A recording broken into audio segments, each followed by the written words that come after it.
Addressing homelessness involves recognizing that this issue is not just a lack of housing, but a combination of a multitude of factors, such as mental health issues, substance abuse, family dynamics, generational poverty, and systemic inequalities. At Citizens Inn, we use a trauma-informed approach, which ensures that all of our services are delivered in a sensitive and empathetic manner, taking into account past experiences. We currently have 52 families experiencing homelessness within our 2 shelter programs, In Transition and In Between. The family that you're about to see was in our In Transition program, which provides comprehensive case management services to families in recovery and supports them with wraparound services to not only work on their sobriety, but also helps them to develop their parenting and relationship building skills. And this is the first time I've ever shared my story. I'm going on 3 years clean, and I've never shared my story in a meeting, not even at the women's sober house. So this is kind of like a really big deal for me. It feels really good, and I hope I can help another family. Hi, my name is Ana Isa Gomez. Hi, my name is Lenardo and Ana. I started using at a very young age, was 18 right after I had my first child. He's with his grandparents. I stayed in addiction for a while, then I got pregnant with my daughter. Same thing, I did good, then relapsed and lost her as well. 2015, 2016, we first met in Fall River. I used for a couple years, I moved to Fall River. Probably the worst mistake I ever made. Yeah, we honestly met using. We were deep in active addiction, and I ended up getting pregnant. Stayed in active addiction, I went to jail pregnant. I had him right after I, got out of jail. It's a very hard time, very, very hard time for me. We dated on and off because I kept going to jail. I went into drug court, I want to say 2019, 2018. I was in it for almost 3 years, unfortunately. The first time we got clean together, we were clean for 6 months, I want to say. I was doing good. Then I got this bright idea to do something crazy, and then I ended up getting a warrant. So basically, we got separated because I got arrested sometime in June, and I went back to jail for about 2 months, and that's when she went into a program. I got pregnant literally a month into my recovery. So I went to our recovery for moms, OB.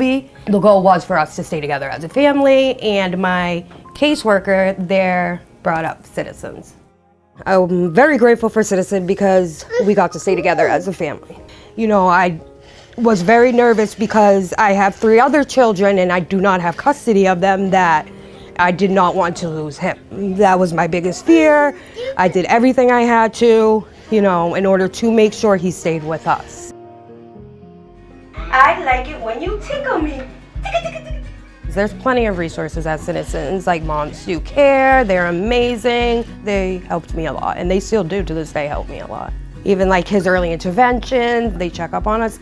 They care about families' recovery, they care. Especially if you're doing the right thing, for your family, they will help you 100%.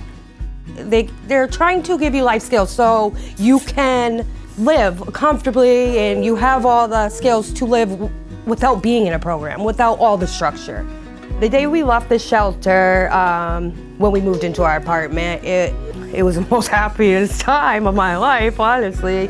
But at the same time, of course, it was scary. We're gonna be on our own. I went from a sober house to Citizens Inn, so I've always had some type of, structure. We did great though, honestly. We were ready. That's the thing, you have to be ready, you have to want it. We were ready and we wanted it. But yeah, we did it, we're doing it, and it's amazing. I love our life today. So since I got clean and left Citizens, I have built relationships with my other children, even my family. He got his license, he's got a car, we have our full custody of our son, we have this beautiful apartment, we're clean, we're happy, Life's amazing today. My goal in the next 5-10 years, I want to go back to school. I want to either be a director or something like that in this field. We're trying to fix our credit, maybe buy a house, definitely my GED. only advice, I'd say just stick with it, and there's gonna be times when you wanna give up, and if you really want this life, you gotta put in the work. Just don't give up. It does happen, and recovery is beautiful. The things you get in recovery is the most beautiful thing. By addressing the multifaceted needs of individuals experiencing homelessness through a holistic approach, together we can work towards sustainable solutions that promote health, financial independence, and social inclusion. It is so important to reduce the stigma surrounding substance use disorders to promote compassion, understanding, and support for individuals seeking help. I hope that you will join us in our efforts to end homelessness and hunger here in the North Shore. Your support matters. Gracias.